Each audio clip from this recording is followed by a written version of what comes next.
एक बार की बात है, सीमापुर गांव में दो दोस्त रहते थे। आज उनका 12वीं कक्षा का रिजल्ट होता है।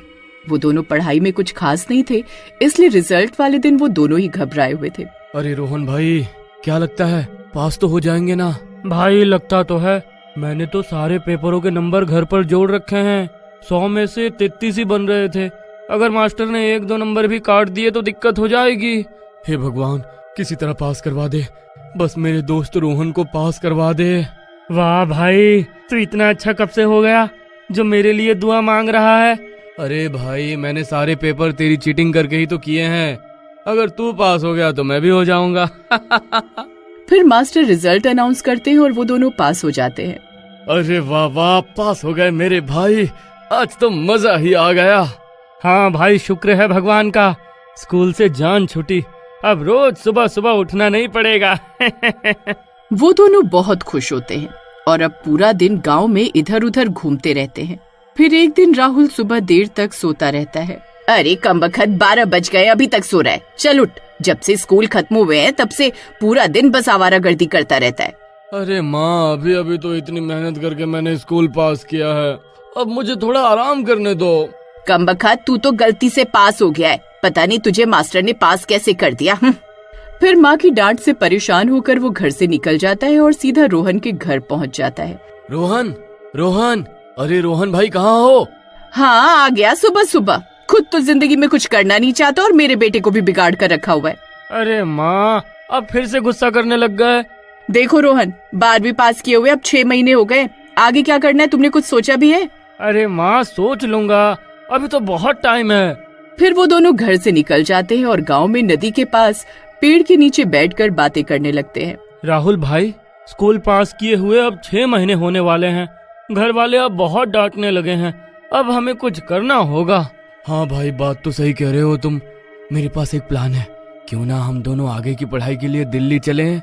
एक बार गांव से निकल गए तो दिल्ली में खूब ऐश करेंगे। वहाँ हम दोनों को कोई रोकने टोकने वाला भी नहीं होगा। पूरा दिन आजादी ही आजादी होगी। मस्त प्लान है भाई, मैं आज ही माँ को दिल्ली जाने के लिए मनाता हूँ। फिर वो दोनों भागते हुए खुशी खुशी अपने घरों की तरफ जाते हैं और अपने माँ बाप को दिल्ली जाने के लिए मना लेते हैं। देखो रोहन, दिल्ली में अच्छे से पढ़ाई करना, अब तुम ही हमारी आखिरी उम्मीद हो। फिर वो दोनों दिल्ली जाने के लिए गांव से बस पकड़ लेते हैं। अब रोज पार्टी करेंगे भाई, अब रोज रोज की चिक चिक खत्म मेरे भाई। फिर रात भर बस में सफर करके वो दोनों दिल्ली पहुंच जाते हैं। फिर वो दोनों बॉयज हॉस्टल में रूम लेने जाते हैं। अब भाई साहब, हम दोनों को एक रूम चाहिए था, मिल जाएगा? हाँ मिल जाएगा, एक रूम का 10,000 लगेगा। अरे भाई साहब, ये तो बहुत महंगा है, थोड़ा कम नहीं हो सकता? भाई एक ही रेट है, बाकी के स्टूडेंट्स को भी इसी रेट में कमरे दिए हैं, चाहो तो उनसे पूछ लो। अरे रोहन भाई, हमारे घर वालों ने 10,000 दिए हैं रूम रेंट के लिए, पूरा इसे दे दिया तो पार्टी के लिए पैसे कहाँ से लाएंगे? चलो कहीं और कमरा ढूंढते हैं। फिर वो दोनों वहाँ से पलट कर जाने लगते हैं, तभी हॉस्टल मालिक उन्हें आवाज लगाता है। अरे रुको रुको, कहाँ जा रहे हो? मेरे पास एक कमरा है 203 नंबर, वो काफी समय से खाली पड़ा है, तुम एक बार चल कर देख लो, मैं वो कमरा तुम्हें 5,000 में दे सकता हूँ। फिर वो उन्हें कमरा दिखाने के लिए ले जाता है। वो कमरा बहुत सालों से बंद था। जैसे वो कमरा खुलने की आवाज आती है, हॉस्टल के बाकी लड़के कमरों से बाहर आकर देखने लगते हैं। कमरा खुलते ही हवा का झोंका आता है और हर तरफ खौफ का माहौल बन जाता है। कमरा तो ठीक है, बस इसकी सफाई करनी पड़ेगी। बहुत दिनों से बंद था ना, इसलिए धूल मिट्टी जम गई है। अरे वाह वाह, रोहन भाई यही कमरा ले लेते हैं, सीधा सीधा 5,000 रुपए बच जाएंगे। फिर उन पैसों की पार्टी करेंगे, घर वालों को इसका किराया 10,000 ही बताएंगे। फिर हॉस्टल मालिक उन्हें कमरे की चाबी देकर वहाँ से चला जाता है। उसके वहाँ से जाते ही हॉस्टल के कुछ लड़के वहाँ आते हैं। भाई तुम ये क्या कर रहे हो? तुम जानते नहीं क्या इस कमरे के बारे में? भाई ये कमरा ठीक नहीं है। जब ये कमरा बंद था तब रात में कोई इस कमरे के आगे से भी निकलने की हिम्मत नहीं करता था। इस बंद कमरे से अजीब अजीब सी आवाजें सुनाई देती हैं। मेरी मानो तो ये कमरा वापस कर दो। अरे पागल, ये कैसी बहकी बहकी सी बातें कर रहा है? हमें ये कमरा सस्ते दाम में मिल गया है, इसलिए तुझे जलन हो रही है ना? ठीक है भाई, जैसी तुम्हारी मर्जी। आज रात तुम्हें खुद पता चल जाएगा। हाँ। फिर इतना बोलकर राजेश और उसके दोस्त वहाँ से चले जाते हैं। अरे राहुल भाई, मुझे तो डर लग रहा है, कहीं इनकी बात सच निकली तो। अरे डरपोक, कुछ नहीं होगा, कोई भूत वूत नहीं होते, तू घबरा मत, मैं हूं ना। बस ये सोच कि इन बचे हुए 5,000 रुपए को कैसे उड़ाना है। फिर वो दोनों मिलकर उस कमरे की साफ सफाई करते हैं। उस कमरे में एक ही बेड होता है। अरे भाई, लेकिन यहाँ तो एक ही बेड है, एक को नीचे सोना पड़ेगा। अरे ठीक है, इस महीने तुम नीचे सो जाओ, अगले महीने मैं नीचे सो जाऊंगा। फिर थोड़ी देर में रात हो जाती है और हॉस्टल में सब लोग सो जाते हैं। फिर आधी रात होते ही उस कमरे में अजीब अजीब सी आवाजें आने लगती हैं। राहुल बेड पर सो रहा होता है और रोहन नीचे। डर के मारे दोनों की नींद खुल जाती है। अरे मर गए रे। अरे ये कैसी आवाज थी भाई? पता नहीं भाई, कहीं वो लड़का सच तो नहीं बोल रहा था। तभी फिर से किसी के गुर्राने की आवाज आती है। अरे मर गए रे। अरे भाई, ये आवाज तो इस पेड़ के नीचे से आ रही है। रोहन, जल्दी से बेड के ऊपर आ जा। फिर जैसे ही रोहन खड़ा होता है, तभी बेड के नीचे से एक हाथ निकलता है और उसका पैर पकड़ लेता है। अरे मर गए रे। अरे राहुल भाई, अरे इसने तो मेरा पैर पकड़ लिया। अरे जल्दी कुछ करो। फिर वो हाथ तेजी से रोहन को बेड के नीचे खींच लेता है और राहुल कुछ नहीं कर पाता। फिर राहुल बेड से नीचे उतरता है और कमरे से बाहर की ओर भागता है। शोर सुनकर सब लड़के अपने अपने कमरों से बाहर आ जाते हैं। अरे मर गया रे। अरे हाय, अरे ये कमबख्त भूत मेरे दोस्त को खींच कर ले गया। अरे हाय हाय हाय हाय। अरे राहुल भाई, क्या हुआ? डरो मत, ठीक से बताओ कि हुआ क्या? भाई, हम दोनों अपने कमरे में सो रहे थे, रोहन नीचे सो रहा था, तभी डरावनी आवाजें आने लगी और अचानक से बेड के नीचे से एक हाथ निकला और इसने रोहन को बेड के नीचे खींच लिया। मैंने बहुत कोशिश की उसे पकड़ने की, लेकिन कोई फायदा नहीं हुआ। मैंने तुम दोनों को पहले ही कहा था उस कमरे में मत रुको, वो कमरा शापित है, लेकिन तुमने मेरी एक ना सुनी। भाई मेरी मदद करो, मैं रोहन की माँ को क्या कहूँगा, कोई मेरी मदद करो। फिर शोर शराबा सुनकर वो हॉस्टल का मालिक भी वहाँ आ जाता है। फिर राहुल उसे सारी बात बताता है। मुझे लगा था अब तो इतने साल हो गए हैं, शायद अब सब ठीक हो गया होगा, लेकिन मैं गलत था। देखो, ये बात हॉस्टल से बाहर नहीं जानी चाहिए, जो भी करना है हमें मिलकर करना होगा। अगर ये भूत प्रेत की बात हॉस्टल से बाहर चली गई तो मेरा हॉस्टल बर्बाद हो जाएगा। चलो हम सब एक साथ वहाँ चलते हैं, हो सकता है रोहन के बारे में कोई सुराग मिल जाए। फिर सब लड़के कमरे की ओर चल देते हैं और वहाँ पहुंचकर टॉर्च लाइट से बेड के नीचे झांककर रोहन को ढूंढने लगते हैं, लेकिन बेड के नीचे कोई नहीं होता। उस हाथ ने रोहन को बेड के नीचे ही खींचा था, मैं सच बोल रहा हूँ। अरे लेकिन बेड के नीचे तो कोई भी नहीं है, रोहन गया तो गया कहाँ? हे भगवान, मैं रोहन की माँ को क्या जवाब दूंगा? आखिर रोहन गया तो गया कहाँ? वो ऐसे कैसे गायब हो सकता है? अब भाई, आप मुझे माफ कर दो, मैं तुम्हारे पैसे वापस कर दूंगा। मुझसे 50,000 रुपए ले लो, लेकिन इस बारे में किसी को कुछ मत बताना। तुम ये कमरा छोड़ के दूसरे कमरे में शिफ्ट हो जाओ, अब मैं तुमसे कोई किराया नहीं लूंगा। अरे लेकिन मेरे दोस्त का क्या? आखिर वो गया तो गया कहाँ? मुझे तुम्हारे पैसे नहीं चाहिए, मुझे मेरा दोस्त चाहिए। फिर वो लोग निराश होकर उस कमरे को वापस बंद कर देते हैं और राहुल राजेश के कमरे में चला जाता है। फिर अगले दिन सुबह होने पर राहुल के फोन पर रोहन की माँ का फोन आता है। हेलो राहुल बेटा, कैसे हो तुम? और हॉस्टल में सब सही रहा ना? हाँ जी आंटी, अब सब सही रहा। बहुत अच्छी बात है, बस अब तुम दोनों दोस्त अच्छे से पढ़ाई करो ताकि तुम्हें कोई बढ़िया सी नौकरी मिल जाए। अच्छा रोहन कहाँ है? वो अपना फोन नहीं उठा रहा है, मेरी बात करवाना उससे। हाँ, अभी थोड़ी देर में करवाता हूँ आंटी, अभी वो बाथरूम में नहाने गया हुआ है। चलो कोई बात नहीं, तुमसे बात हो गई, एक ही बात है, जब वो नहाकर बाहर आए तो मेरी बात करवाना। फिर इतना बोलकर रोहन की माँ फोन रख देती है और राहुल रोने लगता है। अब मैं राहुल की माँ को क्या जवाब दूं? मुझे कुछ समझ में नहीं आ रहा। राजेश भाई, हमें कुछ ना कुछ तो करना ही होगा, किसी तरह रोहन को। तुम घबराओ नहीं, हम रोहन का पता लगा कर ही रहेंगे। आज रात होते ही हम फिर से उस कमरे में चलेंगे, हमें वहीं रोहन का कोई सुराग मिलेगा। फिर रात होने पर वो दबे पांव उस भूतिया कमरे की ओर जाते हैं और कमरे का ताला खोलकर उस कमरे में घुस जाते हैं। उस कमरे में अजीब सा डर फैला होता है। राजेश भाई, अरे हम यहाँ आ तो गए हैं, लेकिन मुझे तो बहुत डर लग रहा है। कहीं हमने यहाँ आकर कोई गलती तो नहीं कर दी? अरे डरो नहीं, अगर हम एक साथ रहेंगे तो कोई भूत प्रेत हमारा कुछ नहीं बिगाड़ पाएगा। चलो आज रात हम यहीं इंतजार करते हैं। फिर वो सब लोग कमरे की लाइट बंद करके बेड पर लेट जाते हैं और सोने का नाटक करने लगते हैं।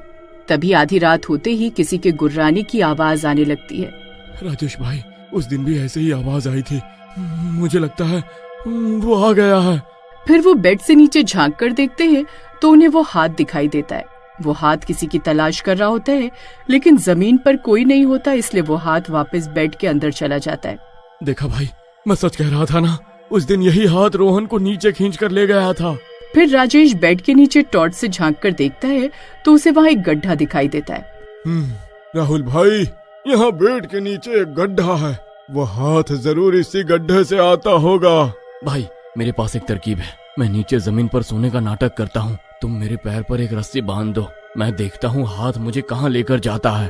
अरे लेकिन भाई, इसमें तुम्हारी जान को खतरा हो सकता है। कोई बात नहीं, मैं अपने दोस्त के लिए अपनी जान खतरे में डालने को तैयार हूँ। फिर राहुल बेड के नीचे सोने का नाटक करने लगता है। थोड़ी देर में वो हाथ फिर से बाहर निकलता है और इस बार राहुल का पैर पकड़ लेता है। राहुल भाई, तुम ठीक तो हो? तुम घबराओ नहीं, हमने रस्सी पकड़ी हुई है, ये हाथ तुम्हें कहीं नहीं ले जा पाएगा।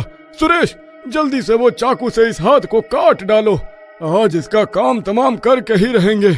नहीं नहीं, ऐसा मत करना, इसे मुझे अपने साथ ले जाने दो, मुझे जानना है कि ये राहुल को कहाँ लेकर गया है। राहुल भाई, इसमें तुम्हारी जान जा सकती है। अरे पता नहीं ये हाथ जमीन में कहाँ ले जाएगा। जो होगा देखा जाएगा, तुम रस्सी ढीली छोड़ दो और इसे मुझे ले जाने दो। फिर राजेश रस्सी ढीली छोड़ देता है और वो हाथ राहुल को जमीन के नीचे ले जाता है। फिर वो सब दोस्त बेड को वहाँ से हटा देते हैं। जल्दी करो भाइयों, हमें इस गड्ढे को खोदना होगा ताकि हम उनकी मदद कर सके। वहीं दूसरी तरफ वो हाथ राहुल को जमीन के नीचे ले जाकर छोड़ देता है और वहाँ से चला जाता है। वहाँ एक सुरंग होती है। फिर वो रोहन की तलाश करने लगता है। अरे रोहन भाई, कहाँ हो? रोहन, रोहन, क्या तुम मुझे सुन सकते हो? रोहन, कहाँ हो तुम? फिर बहुत देर इधर उधर ढूंढने पर दूर उसे कुछ लड़के एक पिंजरे में कैद दिखाई देते हैं। उनमें रोहन भी होता है। फिर राहुल भागते हुए उनके पास जाता है।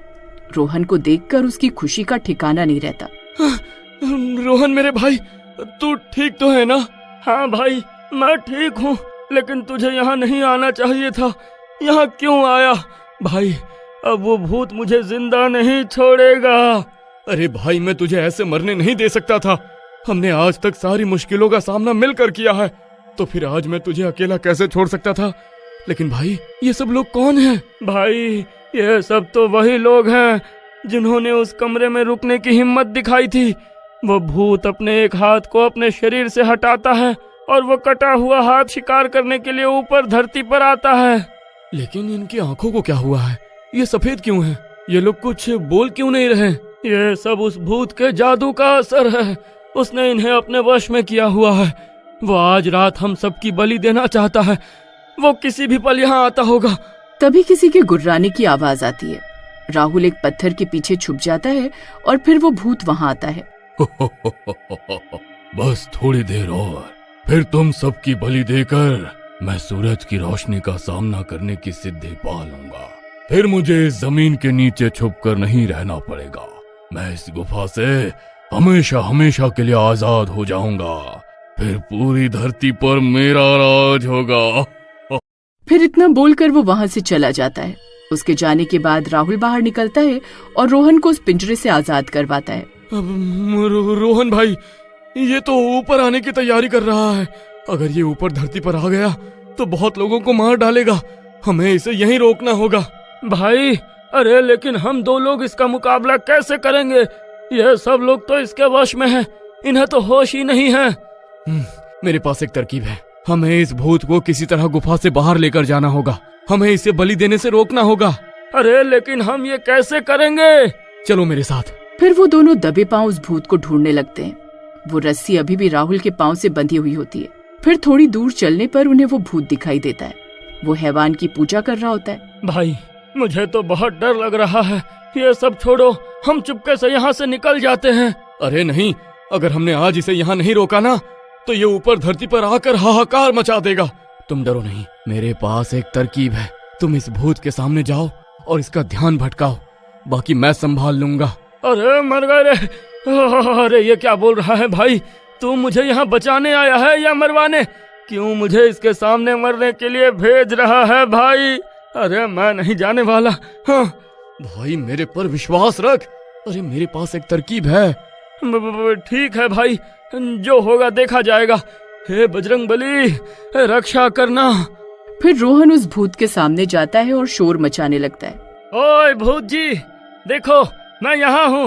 ओ भूत जी, यहाँ देखो, यहाँ इधर इधर। फिर भूत हैरान परेशान होकर इधर उधर देखने लगता है। राहुल वहीं एक पत्थर के पीछे छुपा हुआ होता है। अरे नास मीटे, इधर क्या देख रहा है? अरे इधर सामने देख, यहाँ खड़ा हूँ मैं। तो पिंजरे से बाहर कैसे आ गया? तेरी इतनी हिम्मत, मुझे ललकारता है। रुक, तुझे अभी बताता हूँ। सबसे पहले तेरी ही बलि दूंगा। अरे मर गए रे। अरे ये कमबख्त मुझे नहीं छोड़ेगा। अरे राहुल भाई, अरे जल्दी कर, जो करना है। तभी राहुल पत्थर के पीछे से बाहर निकलता है और अपने पैर की रस्सी को भूत के पैर पर बांध देता है और रस्सी को जोर जोर से खींचकर ऊपर राजेश को इशारा करता है। अरे रस्सी हिल रही है। राहुल ने कहा था अगर कोई गड़बड़ हुई तो वो रस्सी को खींचेगा। चलो भाइयों, जितनी ताकत है सब लगा दो, खींचो रस्सी। फिर वो सब मिलकर रस्सी खींचने लगते हैं। जोर लगा के हैशा, जोर लगा के हैशा। तभी भूत जमीन पर गिर जाता है। अरे नहीं नहीं, ये कौन है जो मुझे खींच रहा है? अरे नहीं। भूत जी, अब ऊपर जाने के लिए तैयार हो जाओ। नहीं, अभी मैंने सिद्धि प्राप्त नहीं की है। मैं सूरज की रोशनी सहन नहीं कर पाऊंगा। नहीं नहीं। जोर लगा के हैशा, जोर लगा के हैशा। खींचो भाइयों, अरे जोर लगाओ। अरे ये राहुल भाई इतने भारी कैसे हो गए? थोड़ी और हिम्मत लगाओ भाइयों, हम ये कर सकते हैं। फिर डरावनी डरावनी आवाजें आने लगती हैं। भूत जोर जोर से गुस्से में गुर्राने लगता है। अरे राजेश भाई, ये कैसी आवाजें आ रही हैं? कुछ गड़बड़ तो नहीं है ना? तभी वो पूरी रस्सी बाहर खींच लेते हैं और राहुल की जगह वो भूत वहाँ खड़ा होता है। अरे मर गए रे। अरे ये किस कमबख्त को ऊपर खींच लिया भाई? अरे मुझे तो लगा था राहुल भाई होंगे। अरे ये नास मिटा कोई भूत है। अब तुम सब मरोगे, तुम सबका खून पीऊंगा। तभी गड्ढे से राहुल की आवाज आती है। अरे राजेश भाई, इस भूत से डरो नहीं, ये तुम्हारा कुछ नहीं बिगाड़ पाएगा। बस खिड़की से सारे पर्दे हटा दो, ये सूरज की रोशनी सहन नहीं कर सकता। फिर राजेश भागकर खिड़की पर जाता है और सारे पर्दे हटा देता है। सूरज की रोशनी कमरे में आते ही भूत तड़पने लगता है। अरे मर गया रे। फिर देखते ही देखते वो भूत जलकर राख हो जाता है और फिर राहुल, रोहन और बाकी के लड़के भी उस गड्ढे से बाहर आ जाते हैं। भूत के मरते ही उसका जादू का असर भी खत्म हो जाता है। फिर राहुल उन गायब हुए लड़कों को उनके परिवार वालों से मिलवाता है। अपने अपने बच्चों को इतने सालों बाद देखकर सभी के माता पिता खुश हो जाते हैं। राहुल की बहादुरी देखकर हॉस्टल का मालिक उन्हें वो कमरा फ्री में रहने को दे देता है और सब कुछ ठीक हो जाता है।